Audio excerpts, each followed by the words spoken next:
Je viens de déménager au Maroc définitivement, je vous explique tout dans cette vidéo.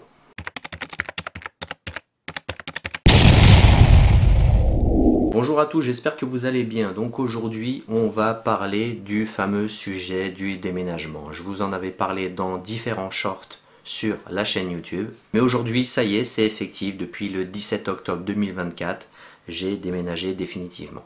Alors déjà à la base, l'installation au Maroc ne devait pas se passer aussi vite. Je vais pas vous mentir, c'est vraiment allé super vite. En un petit peu moins d'un an, aujourd'hui nous voilà déménagés définitivement au Maroc. Donc autant vous dire que c'est quand même relativement rapide parce que on va pas se mentir, c'était pas du tout dans le programme de l'année 2024, même 2025. On s'était peut-être dit ouais peut-être courant 2025 ou fin 2025 on déménage, et il s'avère que ça a été plus vite que prévu, et j'ai envie de te dire on s'en plaint pas, on s'en plaint pas. En fait tout était parti d'une histoire de formation. Pour certains qui savent, qui me suivent sur Instagram, on est une toute petite communauté sur Instagram.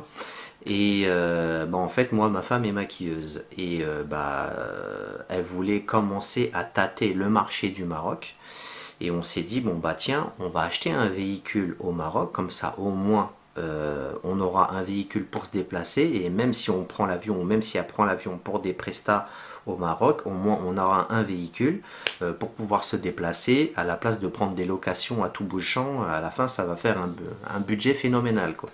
Enfin bon bref, à la base, on s'est dit tiens, on achète, on était parti dans le délire, courant 2023, ouais courant 2023, on s'est dit tiens vas-y, on achète une voiture, comme ça au moins, vu que ma femme voulait tâtonner le terrain du Maroc pour ses prestations, en tant qu'organisatrice de mariage et tout team, on s'est dit bon allez vas-y, on achète. Au début, on s'est dit on va voir pour de l'occasion.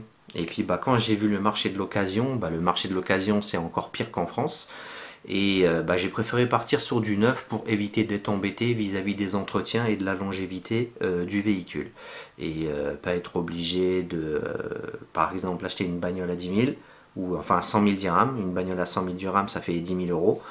Et j'aurais été peut-être obligé de dépenser 1000 ou 1500 euros dans la voiture parce que voilà, tel ou tel entretien c'est un peu hasardeux. Enfin bon bref, voilà, moi je suis un mécanicien, à partir du moment où t'as pas des factures, pour moi c'est pas fait. Le véhicule acheté, on s'est acheté un Chery Tiggo 4 Pro, c'est une marque chinoise. Il y en a, ils vont me dire que c'est complètement suicidaire, mais quand tu vois la plateforme du véhicule et le moteur et la boîte, j'ai envie de te dire que on est plus que bien. D'ailleurs, je vous ferai une présentation de ce véhicule. Aujourd'hui, ça va faire un petit peu plus d'un an qu'on l'a. Il a pas loin de 10 000 km. On l'a acheté neuf.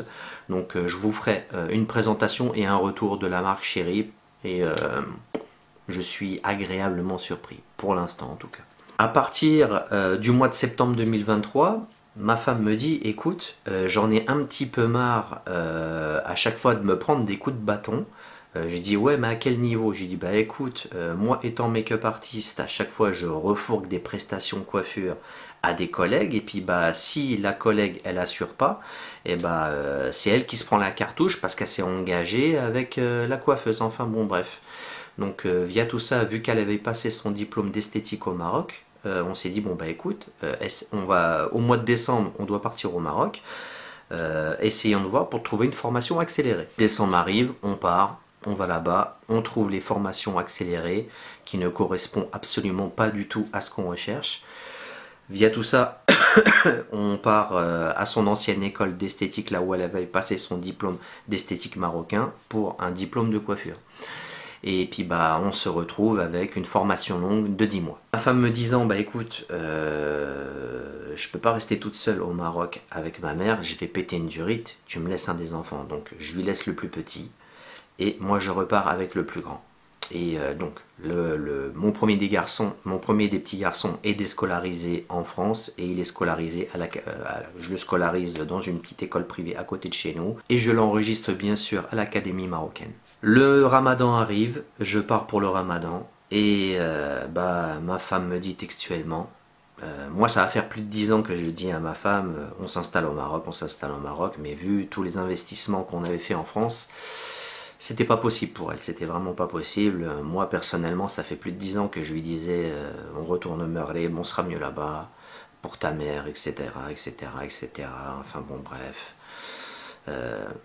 L'atmosphère en France qui commence à changer, l'islamophobie qui commence à prendre énormément de place pour beaucoup qui savent. Je suis de confession musulmane et automatiquement, certes, vous voyez bien dans mes vidéos, je n'impose absolument pas ma religion dans ce que je propose dans mes vidéos.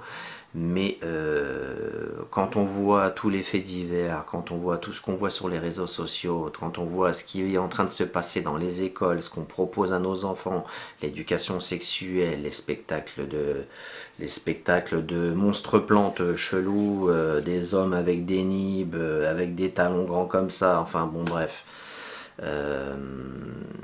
Voilà, on est en train, moi pour moi personnellement, dans mon cœur et dans ma tête, pour moi on est en train d'essayer de pervertir nos enfants et de faire de nos enfants des détraqués sexuels.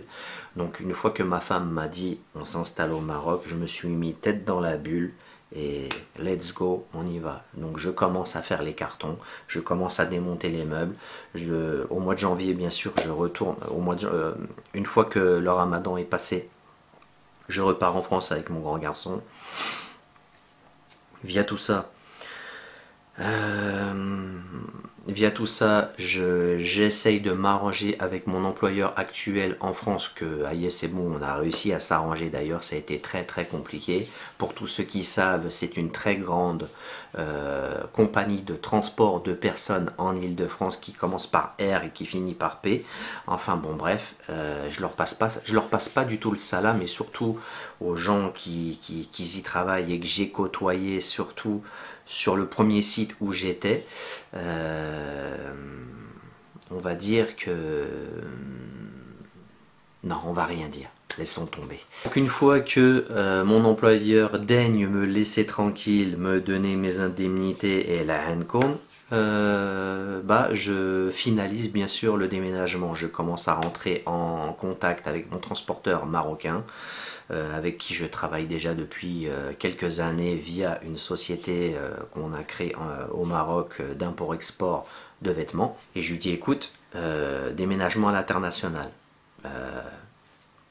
Ramène un de tes gars, il me dit pour combien il y a de mètres cubes et tu me dis pour combien il y en a et on négocie le prix. Bon bref, on s'est bien entendu, ça s'est bien passé, j'ai tout conditionné proprement, tout est arrivé genre une semaine après que je sois arrivé au Maroc, pour tout vous dire.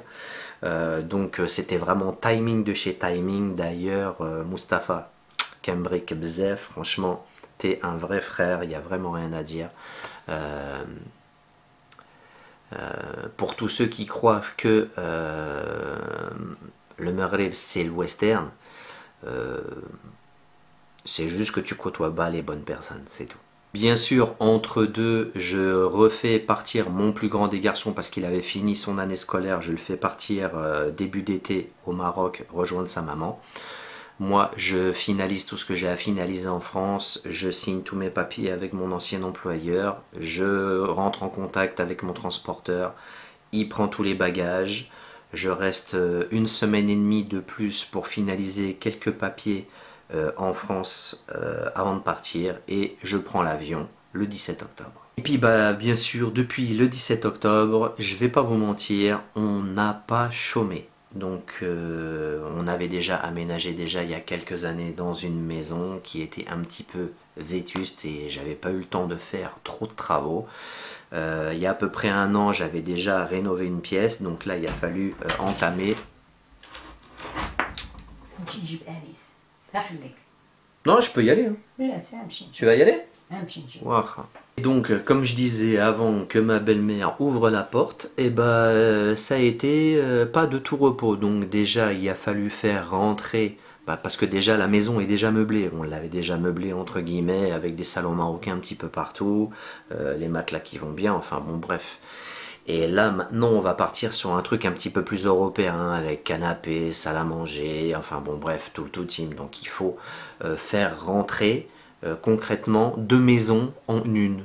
Donc là on a à peu près 80-85 mètres carrés habitables ici à peu près, sans compter le stah, comment ça s'appelle, pour ceux qui savent c'est quoi un sta, renseignez-vous, enfin bon bref, l'étage du dessus, quoi, comment s'appelle la terrasse. Et après je commence à préparer la chambre des enfants, je refais les enduits, je refais les peintures, je refais les boiseries, je fais la chambre parentale. Là elle est encore un petit peu en bordel parce que il y a encore d'autres meubles qui n'ont pas encore été montés. Là après je vais m'attaquer au petit salon et après au grand salon. C'est long, c'est chiant, c'est fatigant. Et il y a plein de choses. Il y a plein de choses qui sont justement en train de se faire et qui sont en train de se mettre en place au Maroc via des créations de sociétés, via des locales en location. Enfin bon bref, de toute façon vous saurez tout en temps et en heure. Mais sachez que tous les projets qu'il y avait sur la chaîne YouTube, c'est-à-dire la 206 T16, la 206 T16 qui devait, qui était un projet qui a été avorté. Justement, tous ces sous-là ont été mis de côté. La 407, on avait fait toute la partie mécanique, on avait rabaissé, j'avais acheté les jantes, je les ai revendues, on devait mettre un petit kit carrosserie sur mesure dessus, etc. etc. Tous ces sous-là que j'avais mis de côté, justement, en fait, tous ces projets-là, je les ai avortés pour justement ce fameux projet de déménagement. Parce que moi, ça fait un moment que ça me trotte dans la tête, ce déménagement, et j'attendais juste d'avoir le feu vert de madame, justement, pour commencer à faire les cartons et tout ce qui va bien. Donc à partir du moment où j'ai eu le feu vert, croyez-moi que je me suis empressé de faire les cartons et de démonter les meubles. Voilà, je tenais quand même aussi à me justifier et à m'excuser vis-à-vis de vous parce que le projet 407 n'a pas abouti, le projet de la 206 T16 n'a pas abouti, et c'est pour tout ça, parce qu'un déménagement à l'international, croyez-moi, ça coûte des sous. Et il a fallu acheter un véhicule neuf là-bas qu'on a payé cash. Je me suis acheté un scoot pour pouvoir me déplacer dans la ville parce que c'est beaucoup plus facile de se déplacer en scooter qu'en 4x4. Le 4x4 on l'utilise pour les longs trajets et les prestats de madame quand je l'amène, qui a fait des accompagnements de nuit. Pour tous ceux qui savent, ma femme est dans les mariages. D'ailleurs, pour tous ceux qui sont sur Kenitra, n'hésitez pas à me contacter en MP. Je vous donnerai bien sûr les coordonnées de madame si vous voulez une organisatrice, une maquilleuse ou une coiffeuse. Comme vous le savez, bien sûr, la chaîne YouTube a été rebadgée le garage du français. Donc maintenant, essayez de deviner pourquoi. Bon, bien sûr, hein, c'est comme le nez en plein milieu de la figure. Je pense que vous savez ce qui va pas tarder à arriver, mais bon, je vous laisse deviner. De toute façon, Aïe, j'ai envie de te dire que là, les papiers sont déjà signés, donc ça suit son cours, tout va très bien. Donc on se tient au courant très très bientôt pour la suite de l'emménagement au Maghreb, au Maroc. Pour tous ceux qui sont au Maroc et qui me suivent sur YouTube, si vous connaissez Kenitra, commencez à vous renseigner sur un futur potentiel français qui emménagerait pas loin d'Ouladouji sur l'avenue direction Ziz. Je pense que ça va vous plaire. Je pense que ça va vous plaire. Il me tarde. Il y a beaucoup de stress, il y a beaucoup de travail, mais on s'accroche. Alhamdoulilah, aujourd'hui, j'ai une famille qui m'épaule, une femme qui m'épaule, des enfants qui m'aiment. Et c'est tout ça qui me donne cette force aujourd'hui. Et je compte réellement sur vous, les abonnés, ma communauté, pour me donner cette force et pour pouvoir continuer à vous partager ma vie au Maroc, mes enfants, ma femme et ma belle-mère. Nous tous, on vous souhaite bien sûr la bienvenue dans cette nouvelle aventure qu'est le Maroc à Kenitra. Enfin, de toute façon, vous verrez. Aujourd'hui, tout sera prétexte, entre guillemets, à tenir la caméra. Si cette vidéo vous a plu, n'hésitez pas à balancer un petit like, un petit commentaire. C'est bon pour les algorithmes, je vous en prie. Faites-moi ce plaisir-là, un petit like, des commentaires et partagez sur vos réseaux sociaux. Allez, à très bientôt la famille, peace and love et paix sur vous. Allez, abonne-toi, petit papa, petit pipi, ça fait plaisir. T'as toujours pas compris ce qu'a dit Wooldy? Un petit Paypal, un petit pipi. Bah oui, un petit pipi, ça soulage, mais un Tipeee, c'est mieux. Paypal, Tipeee, ça fait plaisir. Tu t'abonnes, cloche de notif. Allez, à très bientôt la famille. Peace and love et paix sur vous.